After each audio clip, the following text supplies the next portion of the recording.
Atenção emissoras da Corredor 5 para o top de 5 segundos.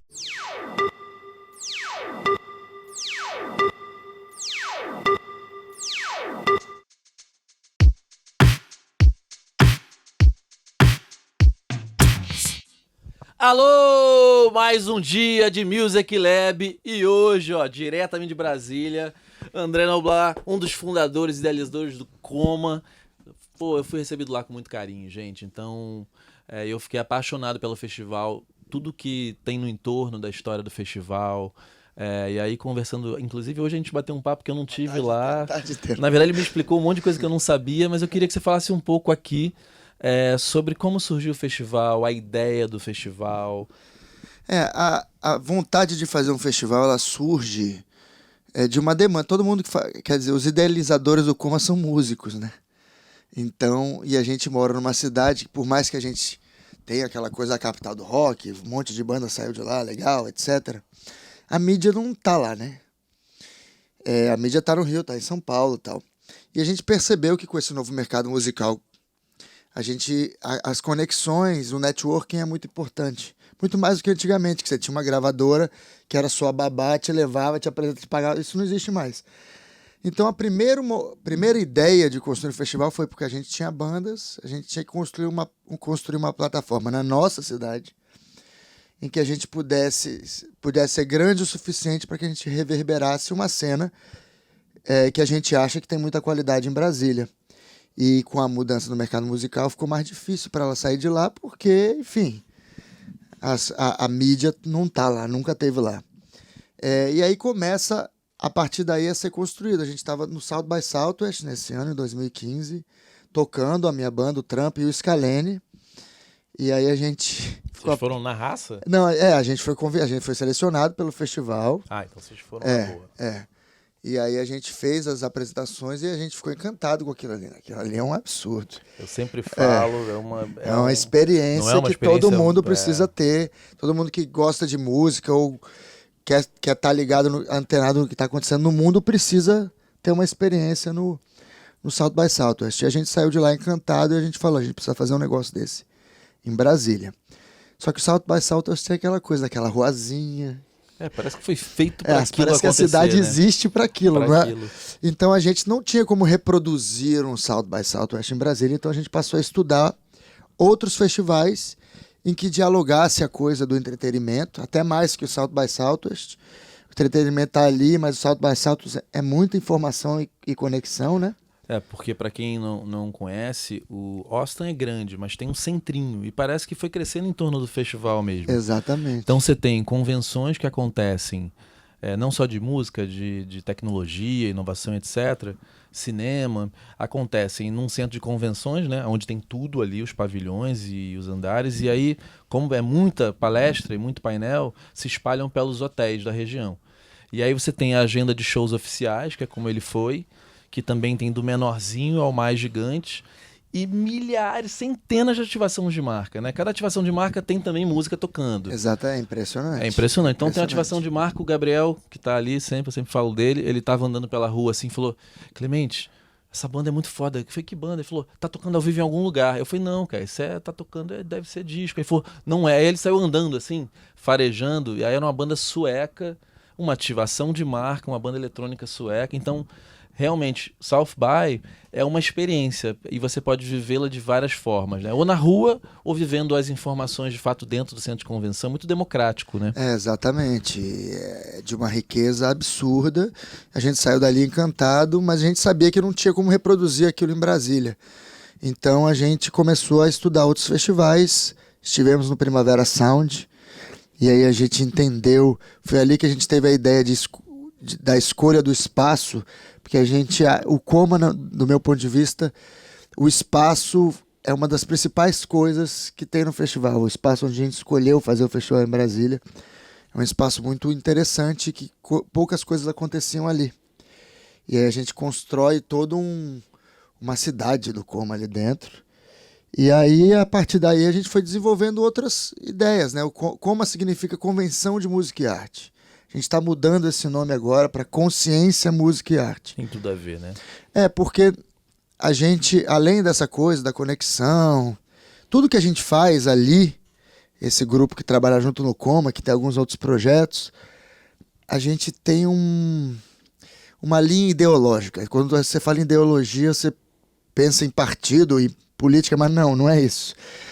Todos nós somos progressistas e enxergamos o mundo de uma forma, e a gente tenta construir naquele espaço durante 4 dias, o Coma hoje tem 4 dias, 2 de conferências e 2 de shows, o mundo que a gente enxerga como ele deveria ser, o mundo ideal pra gente. O que é o mundo ideal para você? É um mundo sem preconceito. O Coma é um espaço em que a gente não admite nenhum tipo de preconceito. É um espaço onde as pessoas tenham acessibilidade, seja ela um cadeirante, cego, surdo, uma pessoa que esteja... Enfim, é um lugar de acessibilidade plena, de sustentabilidade plena, que não tenha fila, que seja confortável, que as pessoas estejam felizes, que não tenha violência. É isso que a gente tenta reproduzir. Tudo tem Exatamente. rampa, tem... Eu nem tinha notado, mas você me falou que você tem que A gente circular tem de cadeira pelo 1 espaço quilômetro inteiro, de né? easy floor para cadeirante. Foi legal que a gente percebeu que cada PCD não paga. Ele entra com um acompanhante sem pagar, seja o problema que ele tenha. Só que a gente percebeu que não basta isso, porque isso, toda vez que você faz um projeto de lei de incentivo, que como é incentivado, isso é meio que obrigação, né? Mas a gente não queria que fosse obrigação. A gente realmente acredita naquilo ali, então a gente tinha que fazer direito. Então, por exemplo, o Coma tem uma equipe que desenvolve anualmente esse trabalho. E todo ano a gente tenta fazer melhor. Então, por exemplo, esse ano o Coma teve 1 quilômetro de piso easy floor, porque ele acontece num gramado, então é difícil para o cadeirante. Então, todo o Coma é cortado com easy floor. Então, todos os cadeirantes conseguem chegar. O cadeirante é atendido por um cadeirante. Que legal. Porque a gente contrata PCDs para trabalharem no Coma. Então você às vezes vai pegar cerveja, você precisa falar em Libra, tem um cara lá que é deficiente e que vai falar em Libra com você. Está sendo remunerado, está sendo pago. Então a gente tem a gente tenta construir o mundo que a gente acha ideal. Então, como é um lugar em que 3 anos a gente nunca teve uma ocorrência de violência, nunca teve uma briga dentro do Coma. Não, o festival acontece de maneira... É muita paz ali, né? E a música... Várias tribos juntas, Exatamente. mas tem uma paz, é maravilhoso o lugar. E a música é o vetor, né? O catalisador disso tudo. Por isso também que a gente não tem um estilo musical. O Coma é para todo mundo. A gente quer que o Coma seja... Que o cara que gosta de rock vai ver rap, o cara que gosta de rap vai ver samba, o cara que gosta de samba vai ver uma música instrumental. Então a gente cria ambientes e faz toda uma curadoria pensando nisso. Porque o mundo, ele é diverso. E a gente precisa abraçar a diversidade, né? E não apartar as diferenças. As diferenças são riquezas. A gente entende o mundo assim e a gente quer que o Coma seja assim. Que quando as pessoas estejam ali, elas possam curtir toda essa diversidade e ser felizes da maneira que elas quiserem lá dentro. Uma coisa que eu notei, eu como palestrante, né? Todas as etapas, assim, de buscar no aeroporto, levar pro hotel, tudo muito cuidadoso. Tanto que eu falei isso para vocês, falou, cara, isso é treinado, né? Tudo é muito bem pensado, então você se sente acolhido de fato. E a coisa que eu achei mais legal, porque tem todo esse debate de Lei Rouanet, é porque as atrações, assim, a coisa mais mainstream, eu acho que era o Baiana System e o Ney Matogrosso. Então, era dali para bandas menores. Então, realmente, eram muitas bandas tendo a oportunidade de tocar numa estrutura muito grande, né? E bandas locais também, os intercâmbios que vocês fazem com outros festivais, até internacionais, né? Porque por ter sido criado nessa lógica do South by Southwest, com essa vontade de divulgar a música da cidade, inicialmente, de Brasília, porque a gente sabe que a gente tem uma cena muito forte lá dentro, a gente entende que os festivais hoje são plataformas de resistência da música que não está no mainstream. Né? Porque eu podia fazer um festival de música sertaneja, mas não precisa, né? Nada contra a música sertaneja. Ela já precisa, tem seu espaço, ela já está gigante. E a gente tem uma qualidade enorme na música brasileira e gringa também, mas falando da música brasileira, que pouca gente conhece.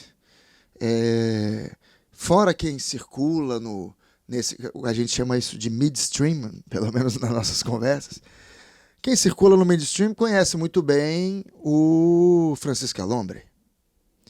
Mas quem não circula não conhece. Mas é um dos shows mais absurdos que eu já vi na minha vida hoje no Brasil, é o do Francisco Alombre.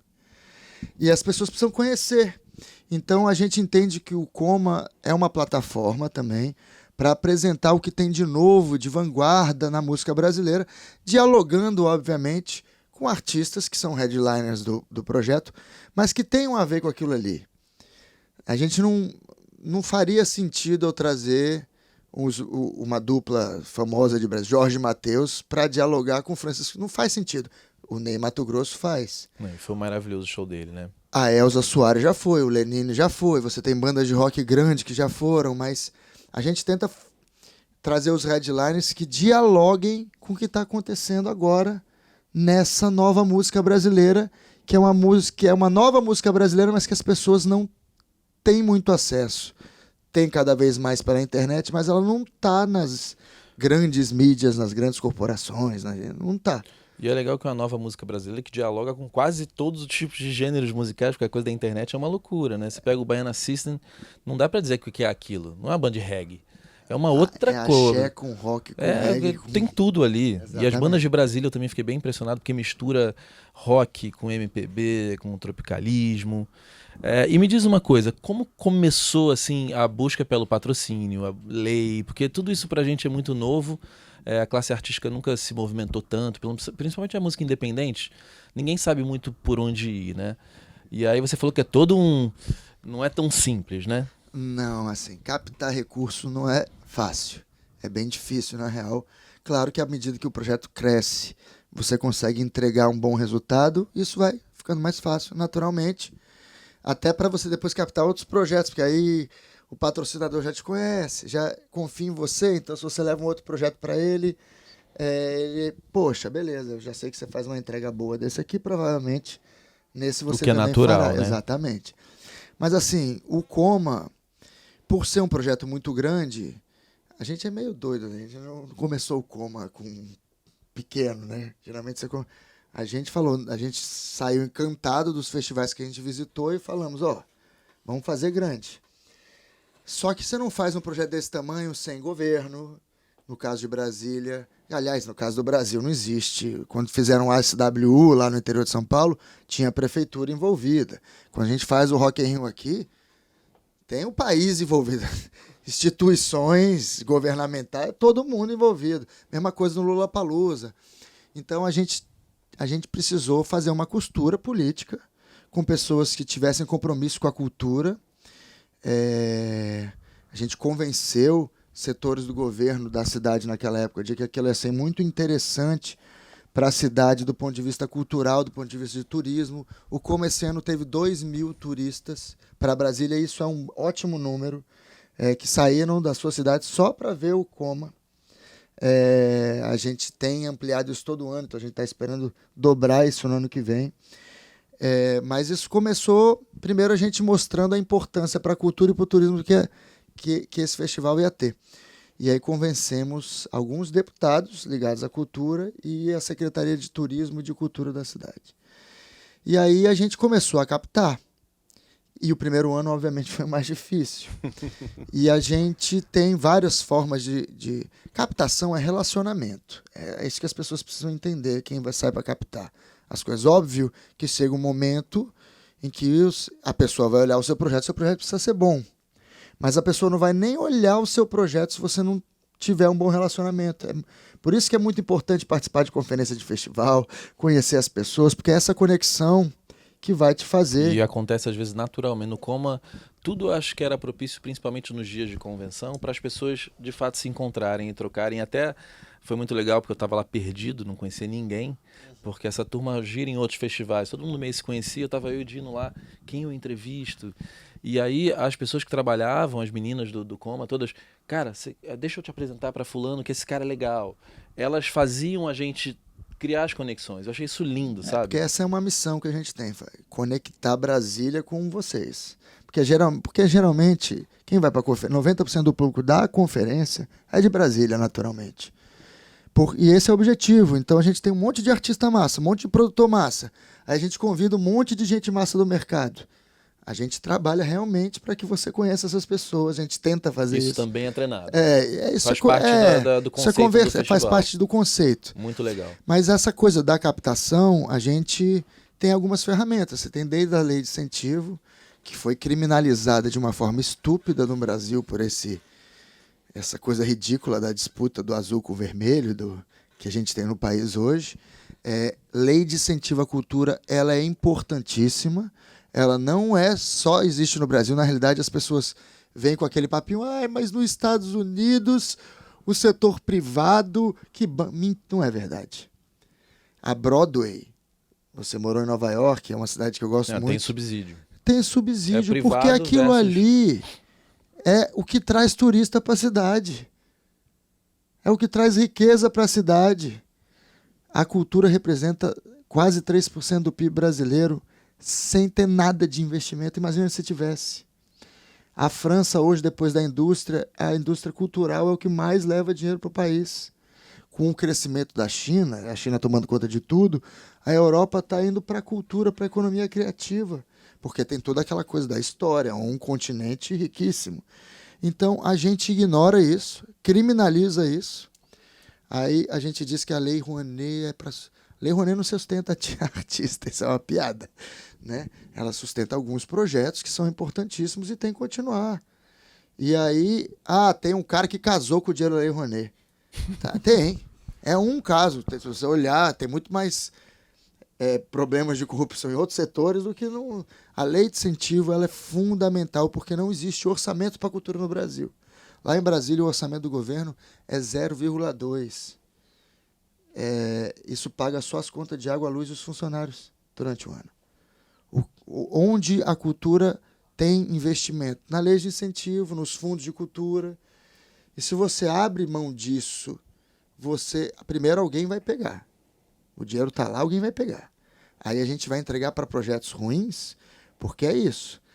Daqui a pouco, a Lei Rouanet acabou de aprovar agora que nada contra nenhuma religião, mas que as igrejas evangélicas agora podem pegar dinheiro para fazer festivais evangélicos. E ela já tem isenção, né? Ela é um negócio surreal, assim. Então, foi uma coisa até que uma vez eu participei de um debate nasci em São Paulo e falei, se a gente não disputar essa verba, alguém vai pegar essa verba e vai fazer alguma coisa ruim.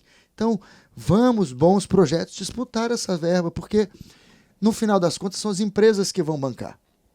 E as empresas querem projetos bons. E aí vem a segunda parte, que é se conectar com as empresas, levar os projetos bons para as empresas. Existem outras formas de financiamento, que é o patrocínio direto.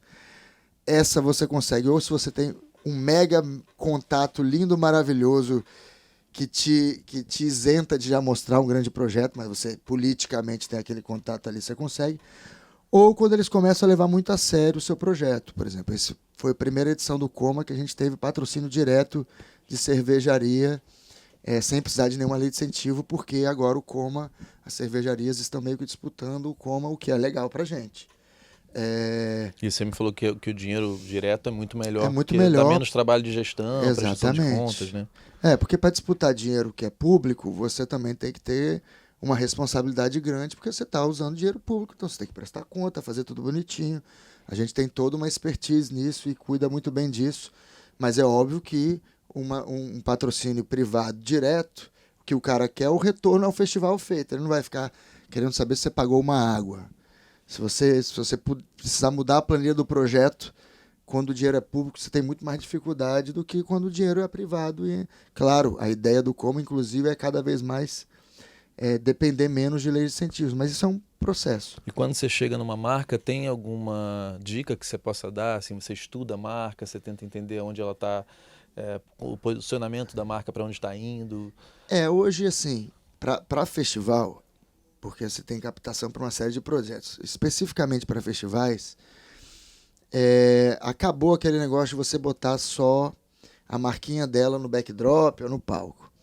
A gente tem que chegar com as marcas e conhecendo as marcas que a gente vai, o máximo possível, porque a gente tem que propor para elas ideias de ativação de marcas que casem com o festival, porque também não adianta não casar com o festival, que dialoguem com o festival, tem que dialogar com a marca, e que façam com que o público interaja com a marca.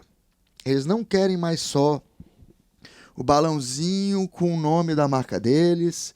A gente tem que criar ações, por exemplo, um dos patrocinadores do Coma faz já há 2 anos o karaokê do Coma. É um sucesso. O karaokê é ali onde teve a festa. O karaokê fica lotada com uma banda ao vivo, não é o karaokê de televisão. Foi telefonia, né?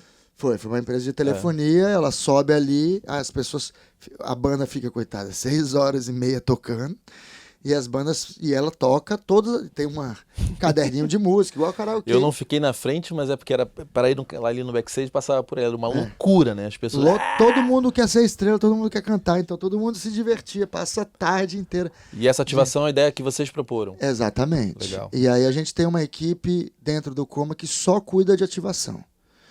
E aí a gente tenta casar, obviamente, com o que cada marca se propõe a fazer.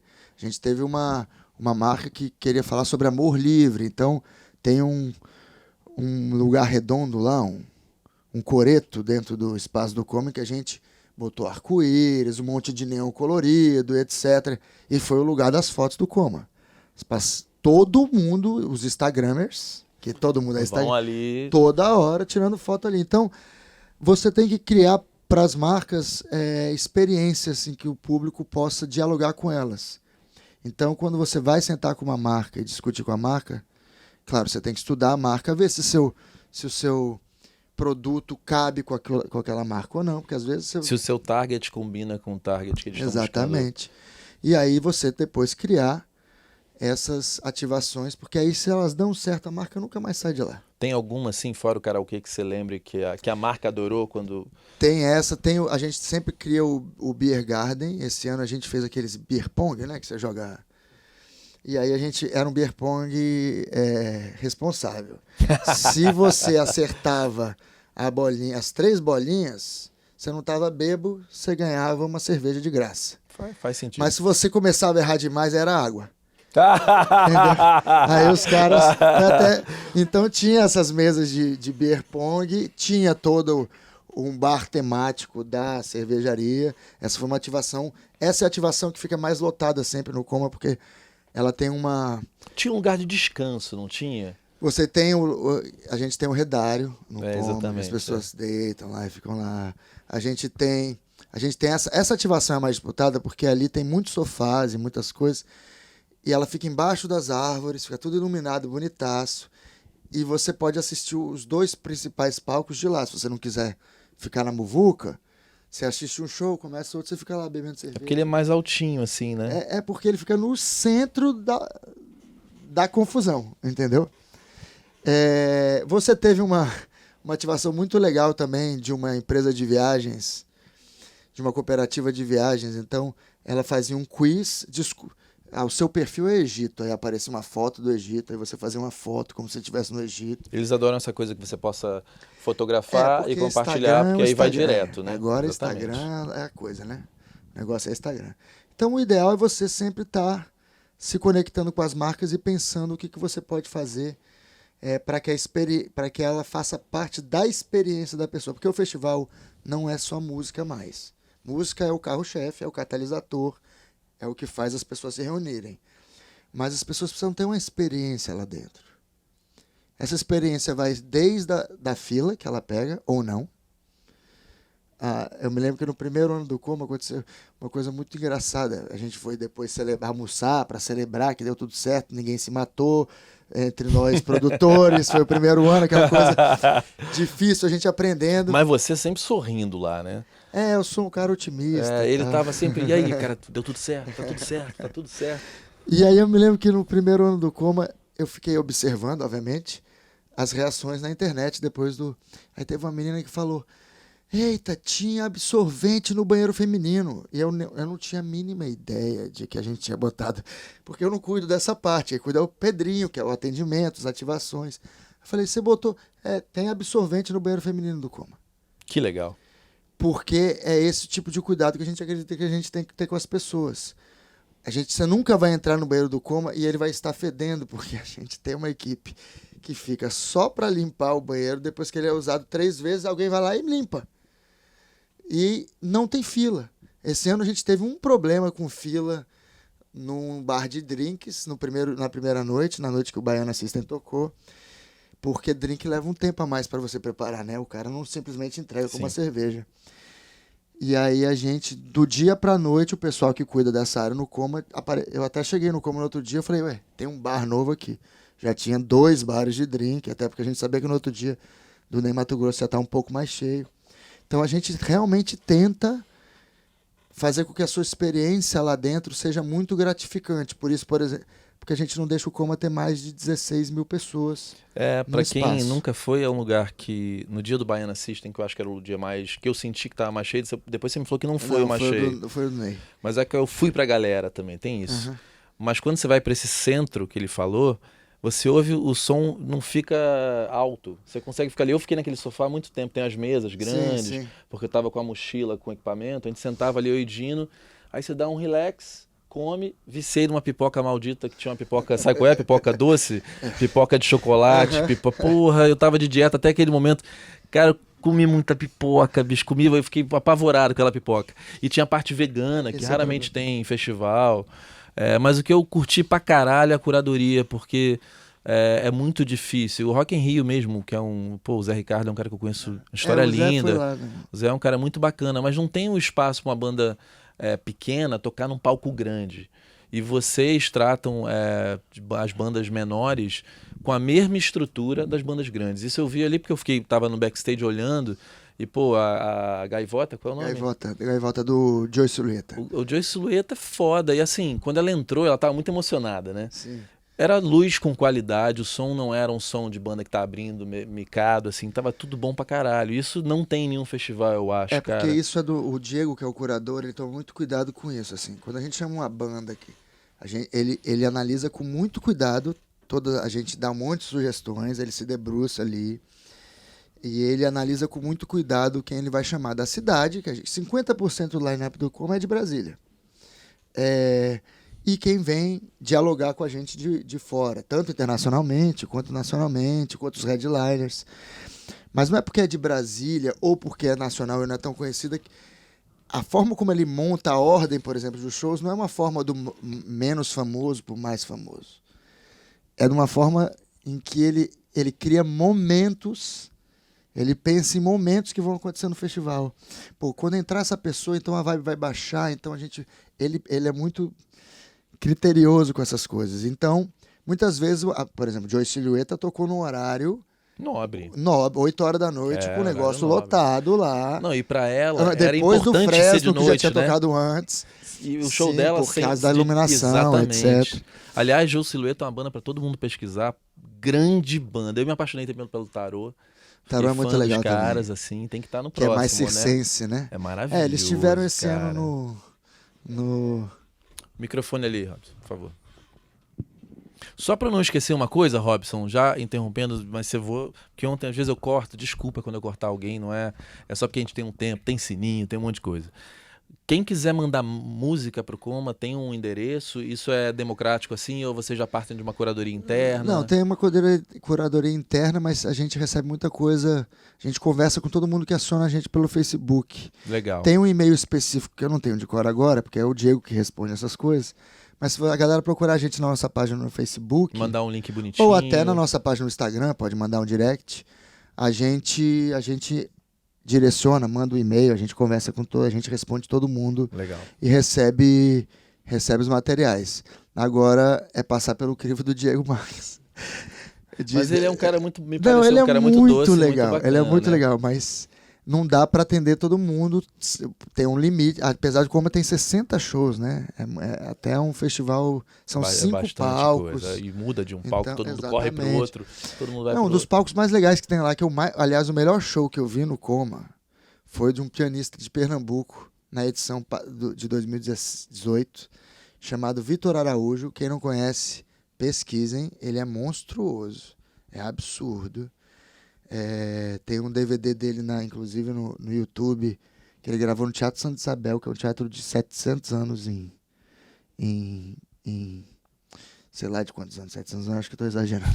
Mas é um teatro muito antigo de Pernambuco, em que ele toca, inclusive, além das composições dele, uma versão maravilhosa de Paranoid Android do do Radiohead, que é linda. Ele fez um show dentro do planetário, né? A gente liga o planetário. Eu não fui ali dentro. E as pessoas sentam no planetário, mas é um show para 85 pessoas só. E fica todas as estrelas ali ligadas. Tudo... Dentro daquele complexo? Exatamente. Não é onde Pedro Luiz tocou, né? Não, Pedro Luiz tocou no Clube do Choro, que é um Clube lugar do para Choro. 425 pessoas. Que acontece um mundo paralelo ali, né? Exatamente. São shows mais Pontuais. menores. O mais intimista é dentro do planetário. É todo mundo sentado, silêncio absoluto. Estrelas ligadas lá, tudo, os planetas, fica tudo lá rodando. E aí você tem algumas coisas instrumentais, um pianista, tem coisa com vocal também, mas sempre mais tranquila. Aquele pitch, porque foi a única coisa que eu não assisti, foram os pitches da banda, eu nunca tinha visto. A banda fala sobre si. Isso. E aquilo é para outros festivais conhecerem aquele trabalho, isso? Porque além dos palestrantes, Tô lembrando de você, além Robson. dos palestrantes, você foi lá dar uma palestra sobre uma coisa muito específica. A gente também convida produtores de festivais importantes nacionais e internacionais, para que artistas, a gente faz pitchings com artistas de Brasília, também abre para artistas de fora de Brasília, para que eles pitchings e showcases, para que eles se apresentem para esse público, porque a gente sabe que isso pode dar uma liga e as pessoas conseguirem. Isso aconteceu, o Black Panther acabou de ir para a Colômbia por causa disso. O Tarô foi para Natal agora, depois de fazer o showcase dele lá no Coma, em que o Foca, que é o dono do Sol... Que foi lá na Criolina, né? O showcase deles, eles fizeram um showcase no espaço de conferência e também tocaram no Criolina. Maravilhoso Criolina, né? Então, a ideia do pitching, ano que vem a gente vai abrir speed meetings, que eu acho que funciona até mais que pitchings, que é você botar todo mundo sentadinho e as pessoas têm 5 minutos para falar, mas isso funciona muito. Então a gente cria espaços de conexão, mesmo que sejam rápidas, para que as pessoas se conheçam e depois até bebendo dentro do festival. Só para entender, porque eu não entendi. É pago aquela convenção ou está incluso no bilhete? Não, a convenção tem um ingresso específico para ela. Ela tem um ingresso específico. Nesse ano foi assim. Nos outros anos anteriores, você podia comprar um combo que você tinha convenção e tudo. Mas por uma questão de organização nossa e até de separar a convenção do ponto de vista de planilha mesmo, uma coisa burocrática, do festival, a gente separou. Legal. Vamos ouvir o Robson, tadinho. Eu interrompi ele, mas eu não esqueci de você. Eu tô vendo assim, que você fala que tem muitas bandas que não são headliners e tal. E eu tenho visto, a gente que tem trabalho assim não tão conhecido, é muito complicado você trabalhar música autoral. E eu tenho visto... Você acredita que esse tipo de festival ele cria público para essas bandas que passam lá? Olha, eu acho que no Brasil hoje existe um circuito de festivais que eu não sei se todo mundo conhece, mas existe sim, de festivais importantes, que são importantes nas suas praças.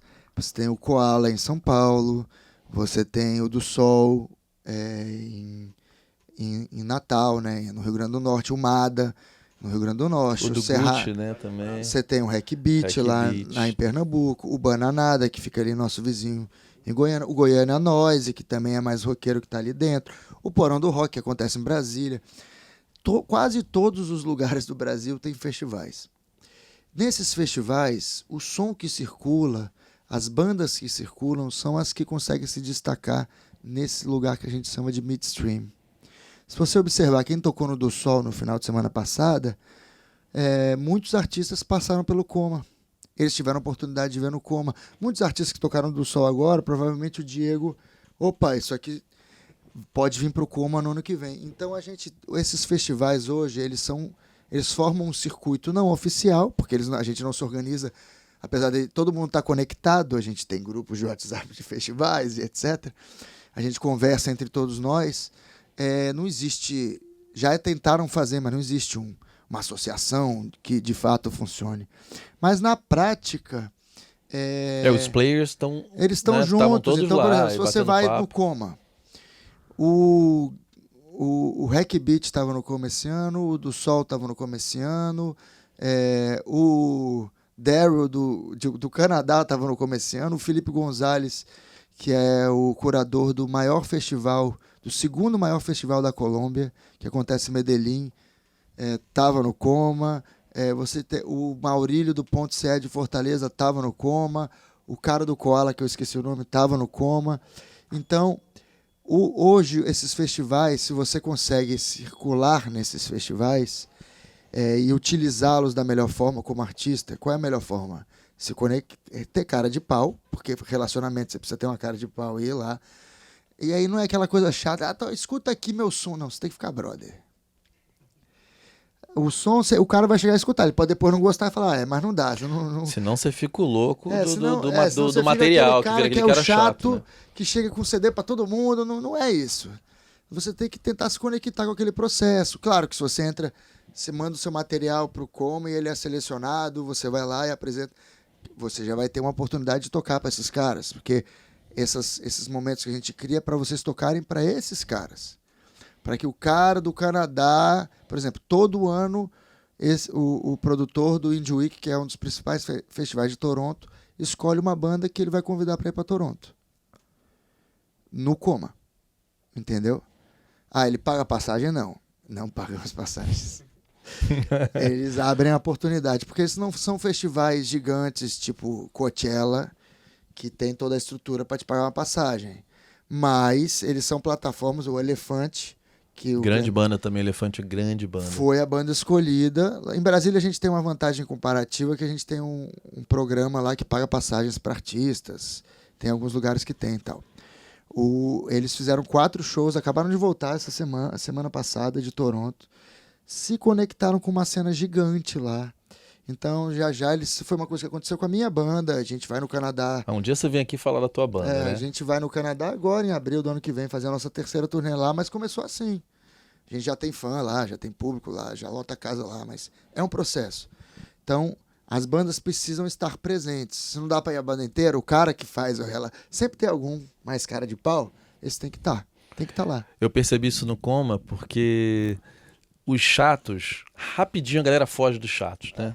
Eram os loucos do CD. Eu peguei muito CD, botei na bolsa assim, eu falava, pô, o cara... Porque eu não tenho nem onde escutar e era muito CD. Agora, a galera maneira, eu vi muita gente com imã de geladeira, mas bonito, bem feito pra caralho. Essa é a parada que você quer botar na geladeira. Aí tem um QR Codezinho e, tipo, a galera ali de Brasília é muito educada na abordagem, né? Pelo menos comigo, todo mundo chegou muito de boa. Eu sentei no chão lá, fiquei mostrando. Também eu não saí da. Você viu, né? Eu saí da palestra, sentei no chão, todas as dúvidas eu tentei tirar e fica todo mundo de boa, né? O ambiente é pra isso, eu acho. O Coma é isso, assim. É aquela coisa que você falou, até do artista chegar e ser acolhido, do palestrante. Realmente a gente quer que o artista que não é conhecido e a Elza Soares fiquem felicíssimos ali dentro, entendeu? Todo mundo no mesmo hotel, tratado com o mesmo carinho. O público, é isso, assim, é um clima de troca de conhecimento, de troca de contato, das pessoas interagirem. A gente tenta construir um espaço em que isso seja possível de ser feito, e de feito bem feito, né? Então o Coma é isso, é um espaço para que as pessoas se conectem, se conheçam, se acolham, se amem, comam pipoca na grama, se conheçam e isso vire um convite para um show, ou, enfim, é o nosso mundo ideal. Meu querido, cara, muito obrigado por ter vindo de Brasília. Esse prazer foi meu. Com a gente. Prazer foi Beijo. Meu. Prazer foi meu. E, pô, que o Coma só cresça e fique um lugar cada vez mais bacana da gente ir, com mais espaço. Você falou que talvez virem mais dias, né, no futuro. O Coma nunca vai crescer em público para um dia só, por causa daquela coisa que a gente falou de eu quero que você se sinta bem lá. Então você não tá na muvuca, você não quer estar lá no meio do show, você vai sentar na grama ali. Você vai curtir, que tem espaço pra caramba. Não, eu te entrevistei com o pau comendo no palco. A gente foi pra um gramado lá longe. Eu com o microfone que dava toda hora errado. Falei, pô, te entrevistei, deu tudo certo. Dá pra você sair da confusão, né? E aí, se a gente aumentar o Coma, no futuro, ele vai aumentar em dias. Aí ele vai começar no final de semana e vai até o outro final de semana. A gente teria mais... aumentar em público, porque a gente não quer abrir mão daquele espaço, porque aquele espaço é muito bucólico, né? Muito... Pô, cara, que Obrigadão. Cresça do jeito que tem que crescer. Tamo junto. Mais uma vez, obrigado.